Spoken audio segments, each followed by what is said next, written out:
Uh, as I said, welcome to Sadet. We hold these forum sessions on the fourth week of every month on Wednesday at 12:30, and then the next evening at 7 p.m. on Thursday.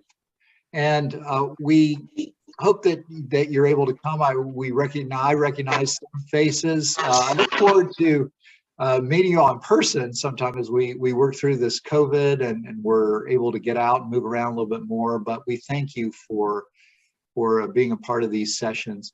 I'd like to introduce you to some of our staff who are here. Many of you know Dave Abbott, our Director of Stewardship, who will be introducing Steve in a moment. Many of you also know Gary Melville, who's been with the foundation for many years, who's our Director of Development and a real expert on giving and understanding donors. And we're also joined today by Roxy Penn, who is our donor relations consultant, and Roxy also is available to work with folks around their needs as they'd like to think about gifts to their church and their own personal legacies. If you're not familiar with the foundation, we're an independent 501c3 organization. We're not the New England Conference, and that we don't receive any mission shares, but our sole purpose is to find ways to support the ministries of churches all throughout New England and the New England Conference. Again, we're so glad you're here. And I'm going to turn it over to Dave. I guess I should also just say, one of the reasons that these events are possible, and also that Dave, Gary, and Roxy and I are here, is that we're investing partners with almost 350 churches in the New England Conference in this way. And when churches invest with us, they are supporting all of the ministries that we provide around financial advice, grants, donor development, also helping churches structuring their financing, loans, and many, many other services. So please call on us. Our services by and large are free, and we're just so glad to be a partner with you in ministry. Turn it over to Dave. Dave. Thank you, Ted. I first met Steve Smith back in the 70s. My grandfather and grandmother were attending the Orono United Methodist Church, and Steve's family was attending the Orono United Methodist Church. And so when I would go to visit, I would see him and some of the other young people, but they were folks who attended my grandparents' church. As the years have gone by, we entered into ministry, and in the 90s, I was going to an event, a district event in the central Maine area, and there was this guy named Steve Smith who was going to come and talk about evangelism with a closed fist and the open hand. And I thought, well, I don't know that guy. And then I heard him speak. See, Steve Smith is Steve McKay, and for 20 years, he was a weatherman up in the Bangor area. And I went, I know that guy. And since then, our ministries have intertwined in a number of different ways. One of the things that excites me about Steve coming today and talking is where he puts the idea of legacy into our faith journey. It's not just something that you think about when you're looking into the future, but it's who you are as you are in the present time. This all came from a conversation from a devotion that Steve had written and he shared across Facebook. And I shared it with Gary, and we immediately knew that he needed to come and share his background, his theology, his approach to ministry as an individual, but also as part of a faith community. So at this point, I'm going to turn it over to Steve. I've asked you all, you're all muted. If you need to speak or have a question, I'm going to ask you to put it in the chat. At the end, we will have a time for questions and answers, but we'll also probably take folks off of mute. And if you want to have a conversation, we can do the same. All right. Thank you all very much for being here. And Steve, I'm going to turn it over to you. Awesome. Thank you, David. And it's wonderful to see you all. I thought I would bring up just a quick PowerPoint, just a one slide, just to sort of share how I envision our flow. Can you all see that okay? I'd like to start by talking a bit about how God can use our backgrounds and different tools that we have accumulated through the years, perhaps even before we entered ministry, and how they can be pointed toward ministry. The business of thinking theologically, which is something one of my first mentors encouraged me to do, and I'm sure you do as well, but it's really influenced the way I approach many things church related. I'd like to share a couple of short devotionals with you. David referred to one of them, and that's going to pivot us toward the idea of legacy and how we define legacy, how that definition of legacy can be expanded in multiple areas in church service. And then I'll share a story about a boy with a bike that I think will fit in nicely and will illustrate where I'm going with this. And then we'll talk about us with a church instead of a bike. And then we'll talk about what our legacy is. So I always find it helpful to find out a little bit of background when I attend sessions like this from the person who is presenting. And I think it's particularly appropriate for me to share some of my background because it has a direct connection to what I'm going to share with you today. And I think it's something you can relate to. So as David mentioned, I grew up in Orono, went to the Orono United Methodist Church. And when I graduated, I went to Barrington College, which is now part of Gordon College. And the first time around in college, I focused on history and broadcasting. And out of college, got a job in radio broadcasting, a radio station in Warwick, Rhode Island, which eventually led to a station in Boston, then Dover, New Hampshire, and then Bangor, Maine, which is kind of the opposite track that most people in broadcasting follow. Usually you go from smaller places to big places. I went from big places to small places because I wanted to raise a family in Bangor. My parents were still here. And so I was working for a radio station that was owned by a TV station. And I had become a private pilot in the interim. So I was learning about the weather. Part of becoming a pilot is to go through ground school. And much of ground school is learning about the weather, because obviously if you're going to be a pilot flying, you should know something about the weather you're going to be flying in. I'm trying to make a long story short here. The radio station I was working for was owned by a TV station, Channel 5 WABI in Bangor. And their news director was also a pilot. So he knew I knew something about the weather. So we were passing each other in the hallway one day and he said, "Steve, you know something about the weather. How'd you like to fill in for our meteorologist on TV while he's on vacation?" I thought, okay, that'd be cool. So I did that and I thought, this is a cool gig because it combines my interest in flying and weather and broadcasting. So I went back to school and got a degree in the earth sciences field at UMaine Orono and ended up at Channel 2 and Channel 6, the NBC affiliates in Bangor and Portland for 22 years. The reason I share that with you is because ministry was not my first career, not my first calling. During that 22 years, about halfway through that, so this would be almost 20 years ago, I started filling in for our pastor at a fairly small church that was yoked with the United Methodist Church, the Old Town United Methodist Church. I was at the Stillwater Federated Church serving on the board of deacons. And one of the roles of the deacons was to find someone to fill in for the pastor when he was on vacation. So we were sitting at a deacons meeting, discussing who's going to fill in for the pastor, who here doesn't mind talking in front of people. I was a TV meteorologist, so they all looked at me. "Hey, Steve, you don't mind talking in front of people. Why don't you do it?" And I thought, wait a minute here. I don't mind talking in front of people, but I'm not going to lead a worship service. Are you crazy? But they talked me into it. And it wasn't all that bad. And other churches around the area found out I didn't mind filling in for pastors. So I started to do that. And so I started to find a call into ministry. And so I went to Bangor Theological Seminary and graduated and started to serve a church in Down East Maine, in Columbia and Millbridge, and eventually wound up at Orono United Methodist Church for 10 years.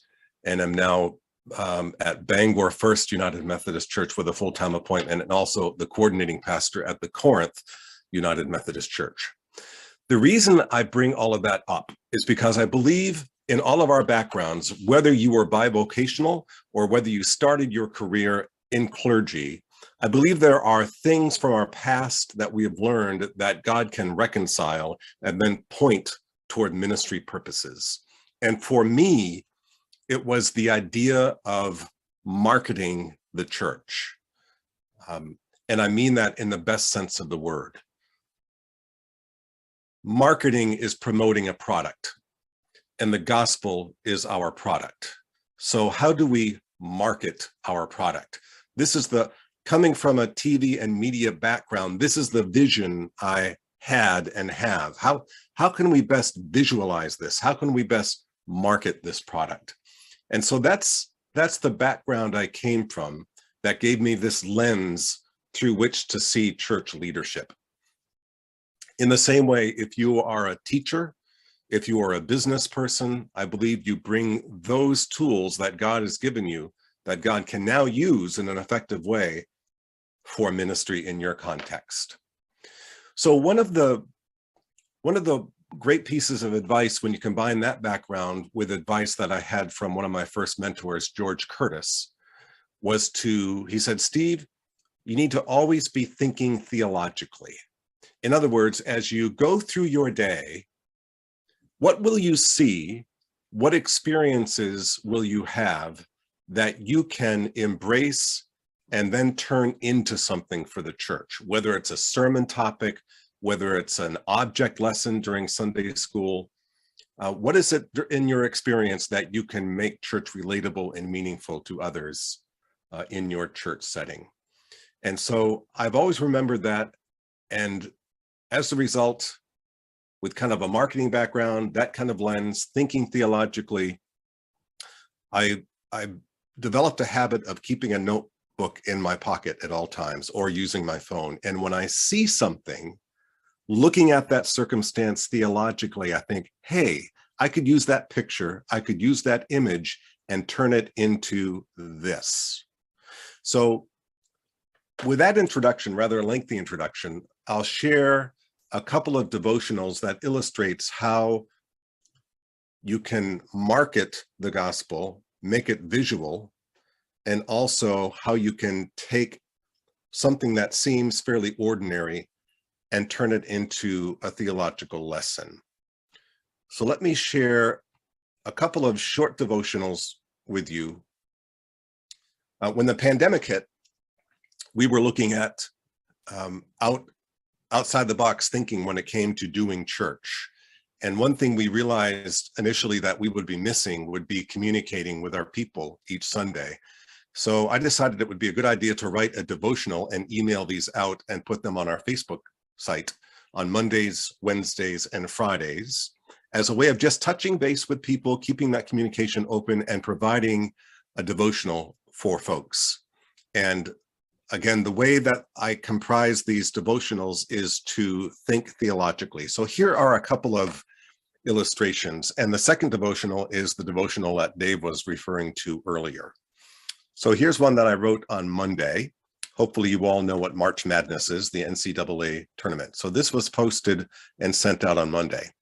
And again, I invite you to think of the whole concept of marketing and thinking theologically. So the highlight of March Madness basketball tournament so far, not a slam dunk, a far-flung three-pointer, or a behind-the-back pass. It was a basketball retrieval. Last week during a game between Indiana and St. Mary's, the ball got stuck on top of the backboard. What to do? One player who stands 6'10" got a mop, then proceeded to jump up and down to dislodge the ball. No luck. A referee stood on a chair with a pole to free the ball. No dice. Finally, Nathan Paris and the diminutive Cassidy Cerny sprung into action. Cassidy got on Nathan's shoulders, then on his hands as he lifted her up to fetch the ball. Success. You would think that one of the huge hulking ball players could have accomplished this task, but no, it was two small cheerleaders that made it happen. You ever feel stuck? Seems as though you can't be reached? God often uses surprising tools and unsuspecting people to reach us. Perhaps God will use you today for such purposes. Or if you're the one seemingly stuck, watch for God to give you a surprising way to cheer about something today. Monday Blessings, Pastor Steve, and posted this picture of the actual scene. So when I saw this on TV and I saw this posted on Facebook, when you're thinking theologically, you think, oh, I bet I can use that image for something, even if I don't know what the image is yet, or the lesson. This is a cool image. Certainly we can use this for some purpose. So that was on Monday. This is the devotional that led to the idea of legacy that Dave was talking about earlier. So I had an experience of being in my mother's home church, and it inspired this devotional that I shared. And this will sort of catapult us into talking about legacy more directly. So again, thinking theologically, sitting in my mother's hometown church, a church that we visited when we were kids, with the whole idea of using the lens of thinking theologically. How can I take this experience and point it toward the church? Monday greetings. This past Sunday, my family traveled to the Goodwins Mills Advent Christian Church, very near Biddeford, to attend my Aunt Joan's funeral. This church has enormous family history for me. It was the church my mother, aunts, and uncles were raised in. My grandmother, Waterhouse, played the organ and directed the choir for about 50 years. My grandfather served as Sunday school superintendent for decades. My parents, some aunts and uncles, and most of my cousins were married at this church. Beginning as infants, our family spent many summers, Sundays attending this church. It is not a large church, but the memories connected to this church are huge for me, especially when thinking about beloved family members no longer with us. As I wandered around the building before the service began, I sat in the back row and gazed around the sanctuary, which I've always considered hallowed ground. Pictures on the wall, the ticking of an old-fashioned clock, the familiar vestments, even the aroma of the room brought back many memories. Yet, as I was sitting there, it occurred to me that it was not the actual building and the stuff in it that moved me.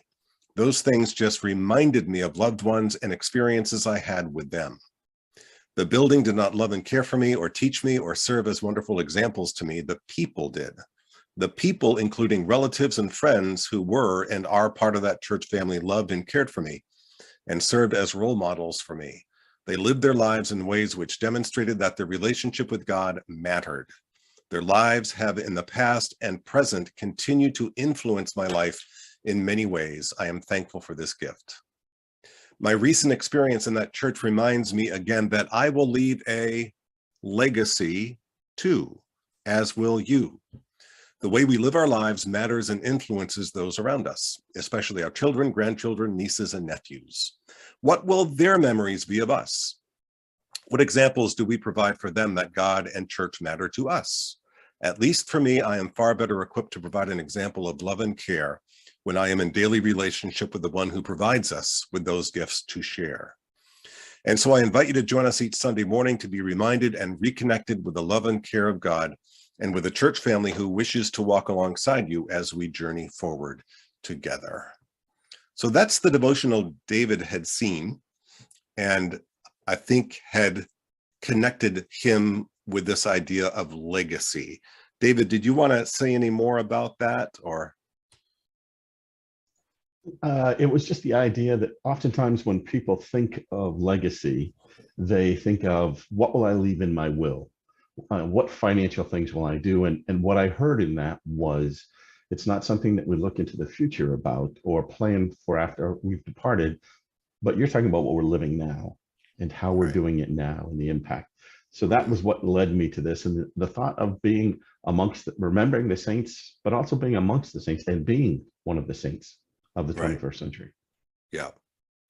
So that was the impression I had of as I was sitting in that such a memorable, special, holy space for me. I thought of all those people that had gone before me that had made this possible. And now I was holding that legacy in my own hands.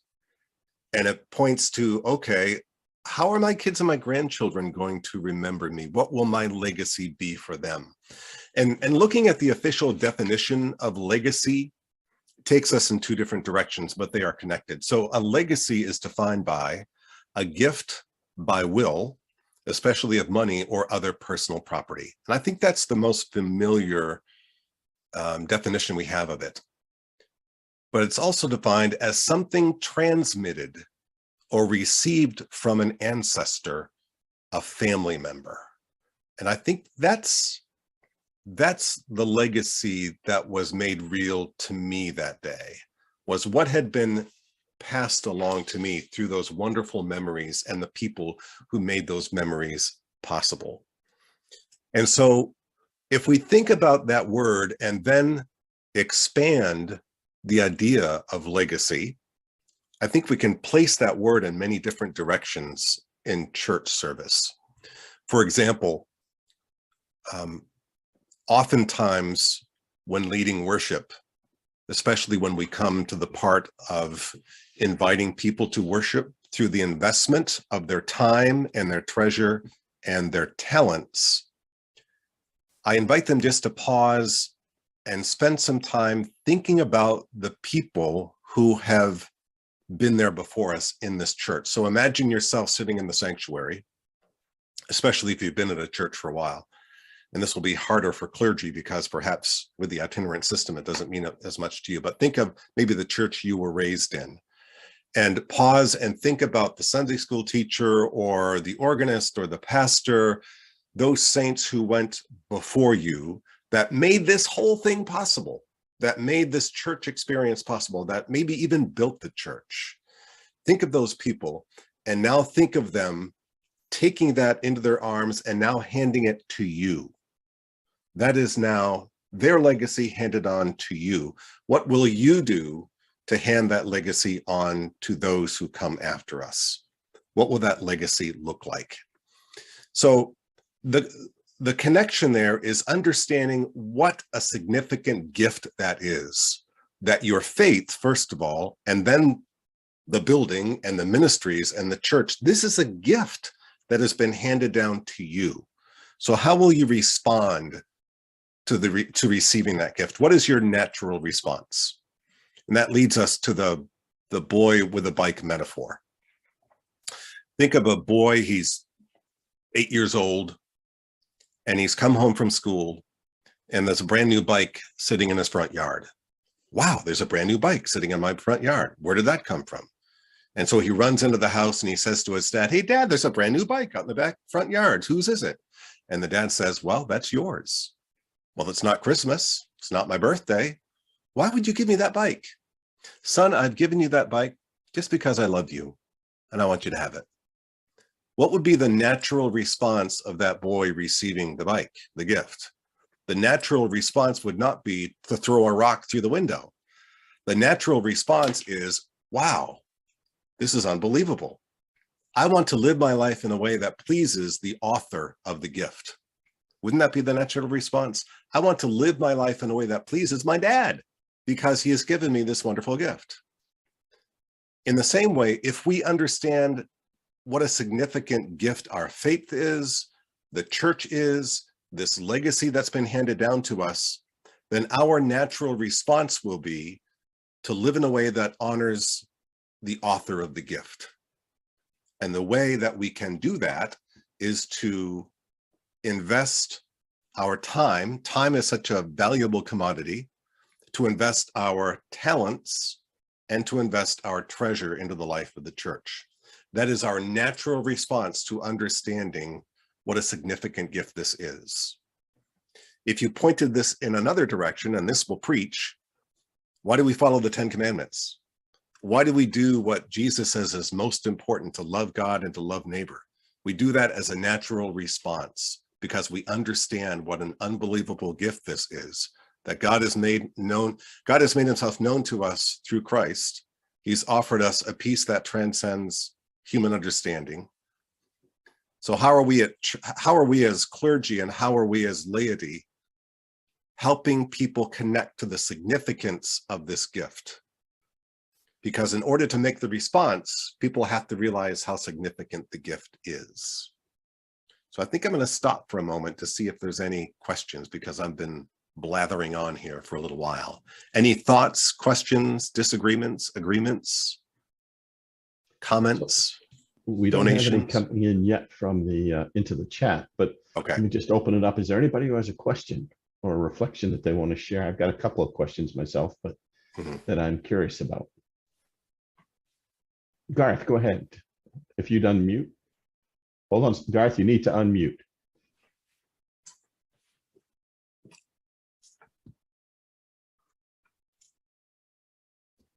This should Should be a microphone down there someplace. Yep, there you go. Can you hear There me we now? go. Yes, Yes. sir, we can. Thank you. Yeah, I'm Garth Peterson from the Faith United Methodist Church in South Burlington, Vermont.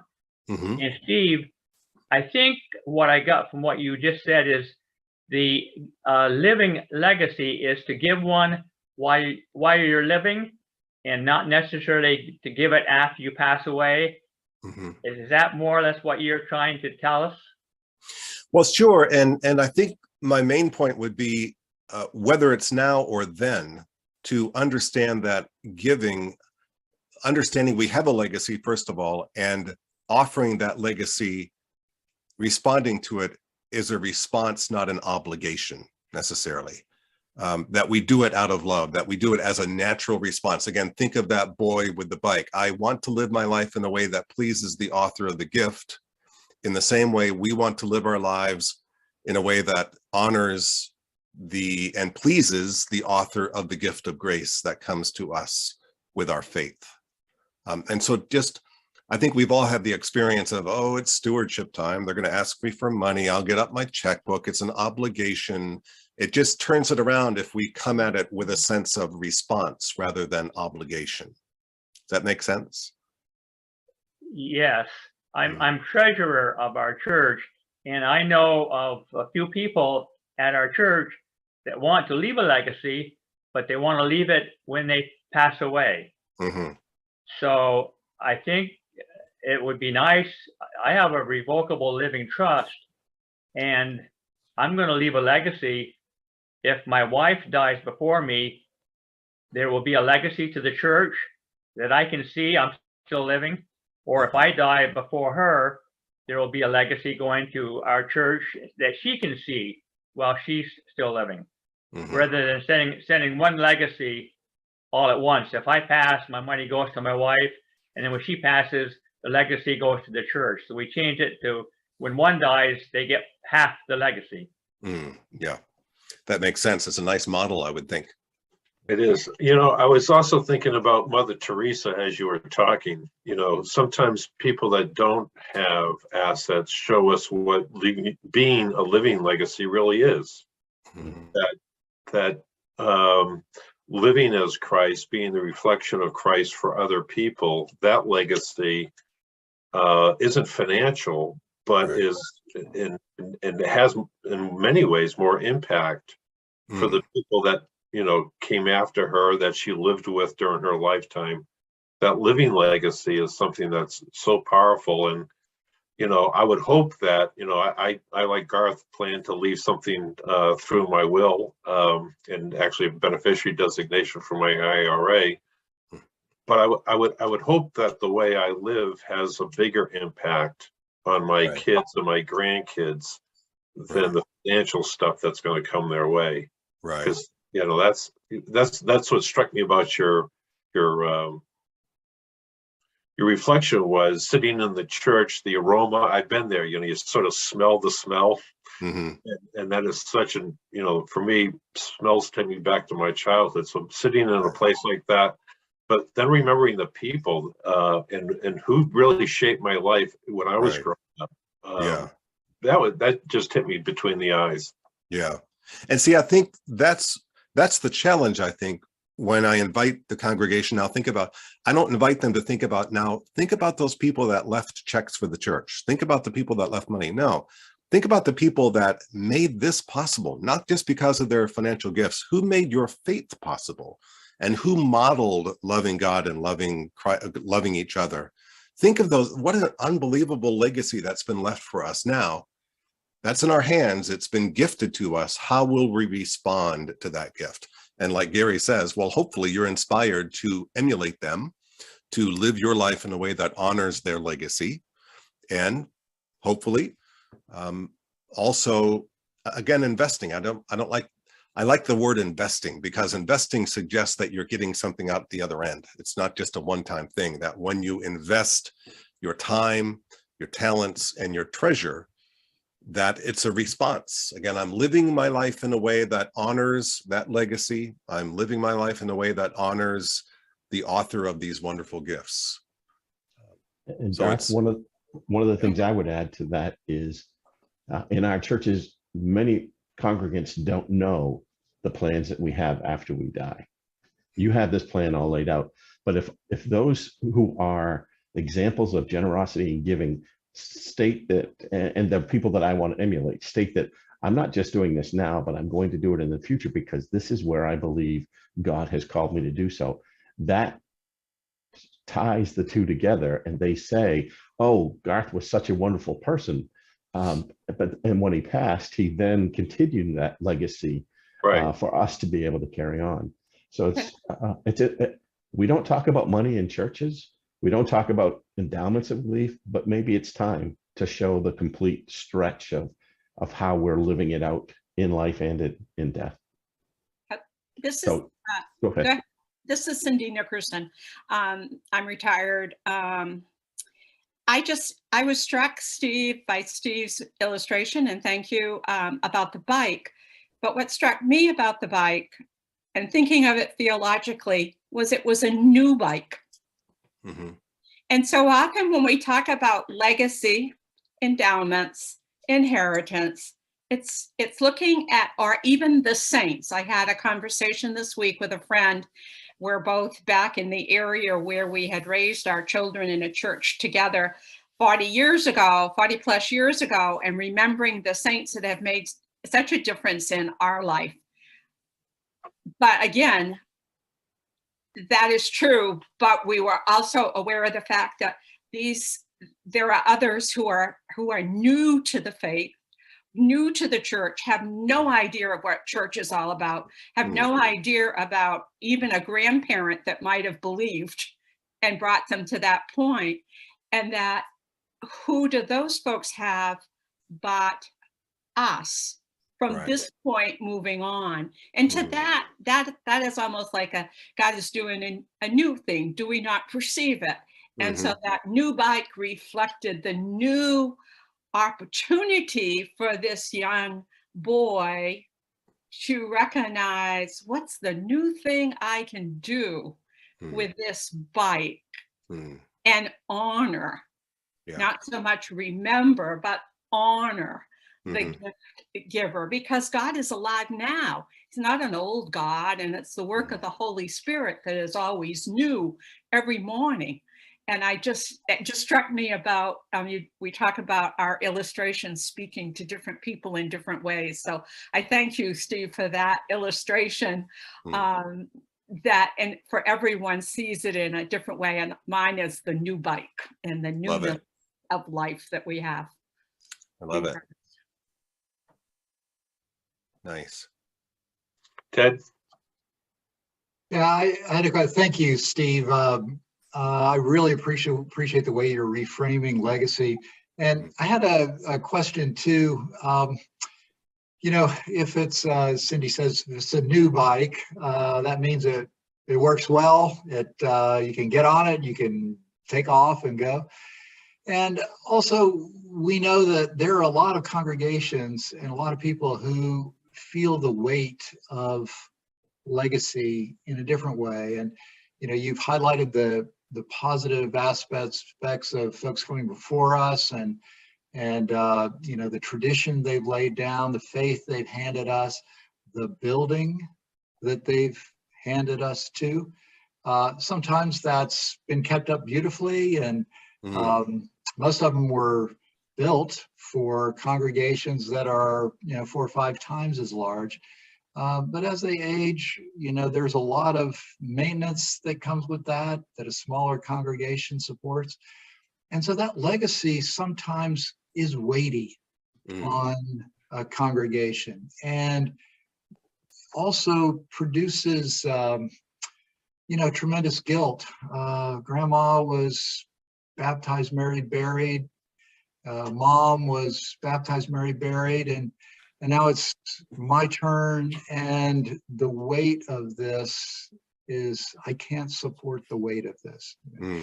So there are, of course, other, ways to reframe this to solutions that work. And I'm just wondering how what you might say to folks who are feeling the weight of that legacy, and, oh, it's my watch, how am I going to let go of my life. I just have to keep it.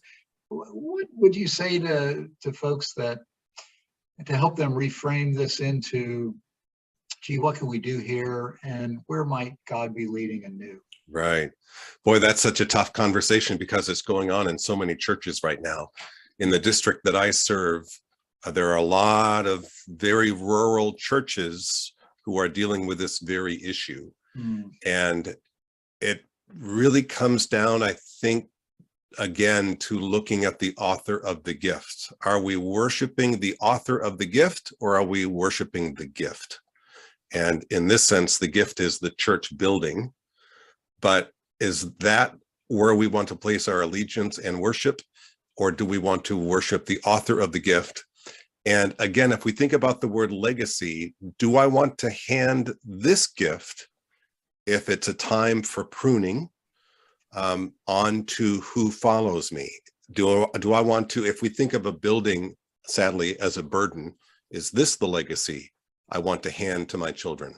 Or do I want to do the work of maybe rethinking worship space and handing that off to the people who come after me, my children, my grandchildren, in order for that to be my legacy instead of this burden, so to speak? Does that make sense? Yeah, so thank you. And I think it also, this kind of thinking about my legacy, my prayer and my devotion to the author, right, can help me shift to think about different ways to use this building, or whether it's time for us to look at a different way to be the church in the community, right? Different location, different buildings, so that we can be a vibrant presence for God, like our ancestors were in their time in that place. We can too be in a new way, in a new place. Yeah. Thank you. Yeah. Okay. I think David, maybe he can jump in, but he's shared before about his trip to the churches of, where Paul visited, and what's there, and that's always touched me, that that the Spirit, the churches can go away, but the Holy Spirit lives on, and so yeah. But you saw it firsthand, David. I did, and it was the 7 churches of Revelation and Ephesus, and they were all closed. That's not because they failed, but because they had they lived the legacy as they were doing so, and then created one that we continue to follow. Yeah. Steve, you had mentioned wanting to continue on. You had a few more things you wanted to talk about, so I want to give you that time. So maybe pivot again, and to go back to when you think about your background, just out of curiosity, how many of you are second career pastors? This is not how you started your working life. And some of us are laity. Yeah, right. Yeah, that's right. So again, thinking about your background, the people and the ways you have been trained, even in a secular setting, and how that can be used as a legacy. And this, if we think of that in a different way now, and you think of that legacy that you can now point toward the church. So I'll use my own background as an example again. Someone who is visual, who looks to how we can, I have a degree from Duke, and it was a DMin. And one of the reasons I really appreciated the experience was because it was a DMin in church leadership. And some of our time was spent looking at the secular world, successful businesses, and how we can take those practices and point them toward the church. And I find that to be very helpful and very practical. And one of the ways we can do this, again, is looking at our own backgrounds, looking at what tools we have been blessed with as part of our legacy, and use them for church purposes. And for me, being creative in the area of inviting people to invest their time and talents and treasure. And one of the ways that we have been able to do that, especially at the Bangor First United Methodist Church, is to make that investment of those 3 T's something that is engaging, something that is not just your standard, here's the pledge form, what are you going to give us sort of thing. So let me just share an experience we had at the Bangor Church. We had a stewardship campaign a couple of years ago, and it happened to coincide with the first landing of mankind on the moon, Apollo 11. And so this is the anniversary year for that experience that most people are familiar with, especially people of our age. And we thought, how can we link that to a stewardship campaign? So we decided we would present a stewardship campaign that would talk about the 3 aspects of that mission that were necessary in order for that Apollo 11 to be successful at making history. And the first was, you needed to have a launch pad, a place from which the rocket blasted off. You needed to have mission control, the people that were pushing the buttons and making the decisions that would make that journey successful. And the third, you needed rocket fuel in order to fuel that mission.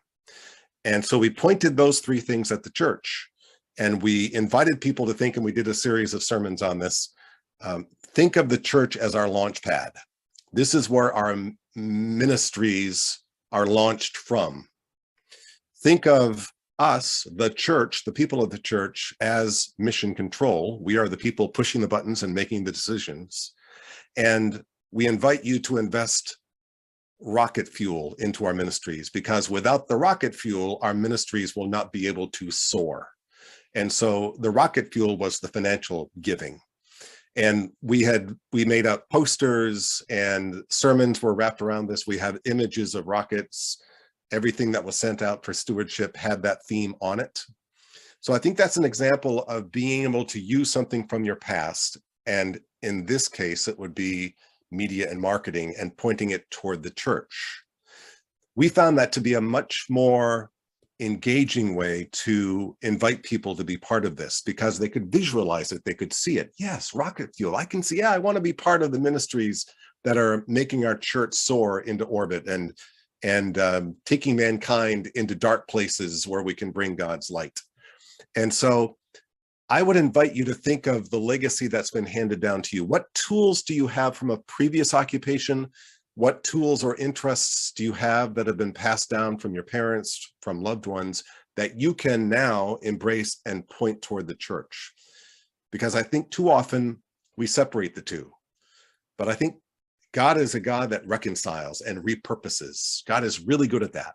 And if we give God the tools that we have, that we've come with, whether we are new to the church experience or whether we've been involved in churches all of our lives, God can repurpose us and repurpose those tools and use them for ministry purposes. So that's another way to think about legacy. What is that legacy that's been handed down to you that you can point toward the church? And we have several people in our church settings that have been able to do that. We have a wonderful woman that Cindy knows very well, Sally Smith, who's an expert gardener. And so how can Sally use her experience as a gardener to embrace Jesus as saying the kingdom of God is like a mustard seed that a man plants in the garden? You know, bring that visibility, bring that legacy into her understanding of what kingdom building looks like. And Sally is somebody that's already quite involved in the church, but we're scheduled to have a vacation Bible school this summer at the church. And we would invite Sally to, hey, how can you bring your gardening experience into Vacation Bible School? How can you help the children connect with this theme of the kingdom of God is like a mustard seed? How can you illustrate that for us? So just a couple of examples of how we can use that sort of legacy as well.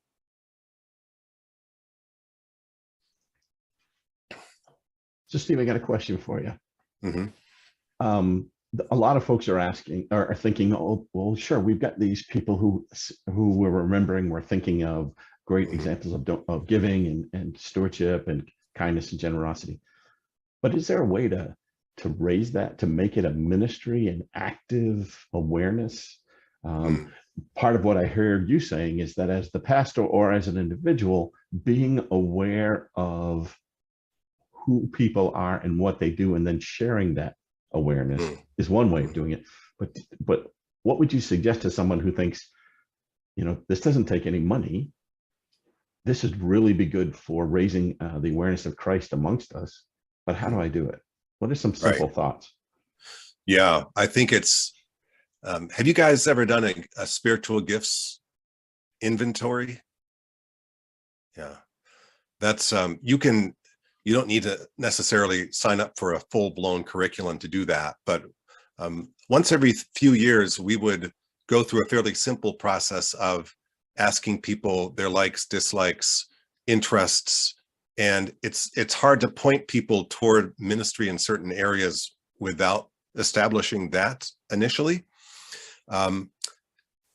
Just before COVID hit at Bangor, we had been working for a couple of years with a group called Connecting Disciples. These were people within the church that were raised up, and our goal was to imagine a person entering the church and the broad spectrum of church experiences that there are. There's the person that's coming in kind of like Zacchaeus climbing the tree. What is this Jesus all about? And just through prevenient grace, kind of nudging them toward the front door with virtually no church experience. And then on the other end of the spectrum, thinking about the person who's been immersed in church life all their lives and all the people in between those two polarities. What do we as a church offer for programs or ministries that allows those people to plug in somewhere into the life of the church? And we had started a sermon series on that. I think the second Sunday is when COVID had hit, but our intention was to help people within the church understand how they can be part of plugging people into a ministry of the church. So here's a couple of examples. We had a couple of retired gentlemen who were kind of looking for purpose in their life. They were widowers, and they essentially felt that their usefulness was over. And so they began a toy makers club. They were both carpenters, and they purchased blocks of wood, and they met Tuesday nights and made toys out of them, and then delivered them to hospitals across Maine. They made over 2,000 toys over a period of 3 years. And they were imagining a young child coming into the church, or imagining a young child scared in a hospital setting, and how they could minister to them. And they were able to see that they could use their talents, they could repurpose their talents to be part of kingdom building in that setting. So I think there's a twofold answer there, David, if I understand the question correctly. First, to determine where people's interests are, and then invite them to think about the wide spectrum of people that may come through the front door of the church or out in the community, and how you can plug a church experience into their lives. For others, it's performing music. For others, it's providing baking skills during our community meal that happens every Thursday night that ministers to those who are dealing with food insecurity. For others, it may be working in the community garden out in the front yard. But that all begins by inviting people to think about the spectrum and how you can use your talents to minister to those people. So that has really nothing to do with fundraising, but it does have something to do with, again, legacy building and responding to a call in your own life to be used for those purposes. Which is a vital part of stewardship. Yeah. As an outward and visible sign of all that we are and all that we have. Right. Yeah. Do you have some closing thoughts, or shall we open it up for questions? I think questions would be great if anybody has any. Yeah. I don't know if you've had a chance to look at the chat, but there's some neat observations. Lisa's looking at how to do an art gallery church as a new fellowship in a traditional church, which I think is awesome. And I would think that helping people to celebrate their current legacy as they visualize what a new legacy on canvas would look like. Mm. There's a spiritual gifts inventory that I shared with folks, and then Bill was talking about that we use our lives as a necessary for making the gospel relevant to our times. So Yeah. great observations and some amazing stuff that's happening. Anyone have any other questions that you would like to ask? Observations? What is the next step that you might take with this, with what you've heard today? What might you do in your setting as a layperson, as clergy? What can you do with this idea of being a living legacy? Mm.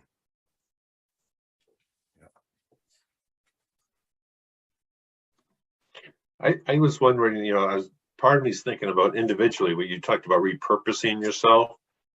Then I started thinking about the church. What is my church's legacy in the community? Mm. And that's a little bit harder. I don't, that's, Yeah. there's a part of me that thinks that, do people even know we're there? Right. Or what is that legacy? Or do we have a legacy of being welcoming? Do we have a legacy of being, sort of a voice for the people that don't have a voice? Or is our legacy sort of like a club? Right. Legacies, like as Ted said, you can have a very positive legacy, or you can have a legacy that's more of a burden. So. Mm. Yeah, Gary, thinking about that legacy bit, I did kind of scribble something out here that I thought I might share if we had time, and I'll do it fairly shortly, quickly. Before I was appointed to the Bangor First United Methodist Church, as I shared earlier, was at Orono United Methodist Church for 10 years. And one of our goals about 5 years in was to set specific goals, and we wanted to grow the Sunday school and youth programs by 25% over a 2-year period of time. And as we are all aware, Sunday mornings are a tough time for young families because there's so much competition with soccer practices and football practices and what have you. And so we determined that rather than go to young families and shake our fingers at them and say, why aren't you in church on Sunday mornings? We didn't want that to be our legacy. We wanted instead to meet with young families and say, hey, listen, we know that you're really busy. How can we best walk alongside of you as a faith community? And it wasn't like these families didn't want their kids involved in Sunday school. It was just they were so busy. So we talked with them and found out how we could be most helpful and suggested, hey, what if we had a Tuesday afternoon Sunday school program? Thinking outside the box. And they thought, wow, that would be wonderful. Now, Orono had the advantage of Orono United Methodist Church is in the community. So we ended up creating a program called 36 Oak, which was the address of the church. And a number of us would go to the elementary school and middle school on Tuesday afternoons and meet them as they were coming out of school, and we would walk them to the church facility. And we would essentially have a mini vacation Bible school each Tuesday afternoon based on a Bible verse with a puppet show and an object lesson and a science lesson and snacks and crafts for about an hour and a half to 2 hours. And that became the Sunday school program. And so the legacy of the church evolved from, gee, I wish we could be there. I feel kind of guilty for not being there and having people wag their fingers at us judgmentally. The legacy changed to, hey, this is a church that wants to be part of our lives and is walking alongside of us. So when you talk about an institutional legacy and a church legacy, we all have those as well, and those can be transformed as well. And Steve, who helped you to fund part of that ministry? I believe it was one of my fellow Duke alum, some guy named David Abbott, helped to set that up. Through the United Methodist Foundation Grants Ministry, if I'm correct. Yes. So if you have these dreams that Steve was talking about, go to our grants page on the website, and you can see some of the ways in which the foundation really is striving to be a partner in ministry, to support and resource those of you who are on the front line, making God's kingdom work. Kim, you had a question or an observation? Yeah, I'm asking more and more, how do churches, in terms of being and doing a legacy, do things that are really transformational? And, you know, many of our churches have fabulous food ministries, or maybe they host a homeless shelter. But these are, you know, if someone has no home, if someone has no food, they need shelter. But I don't see very many churches dealing with the systemic reason for why people have no food or why people have no housing. And full disclosure, I am retired and I'm spending a lot of time fighting climate change. So I'm involved in several climate action groups. And by the way, they're much more evenly distributed age-wise than our churches. And people say to me, where are the churches? Yeah. And my church friends say, oh, keep me informed, but they're not exactly jumping in. Yeah. And so it's are we keeping people so busy with being church that they don't have ability to engage in things that are really about the kingdom? I mean, all these things are about the kingdom. I don't want to be negative, but I don't see a whole lot of getting to the roots of problems from our churches. Yeah. I can only speak from my own personal experience, Kim. I think that's a great point. And the experience that kind of liberated us in that area at Bangor First, there were several people that felt exactly like you do, including me.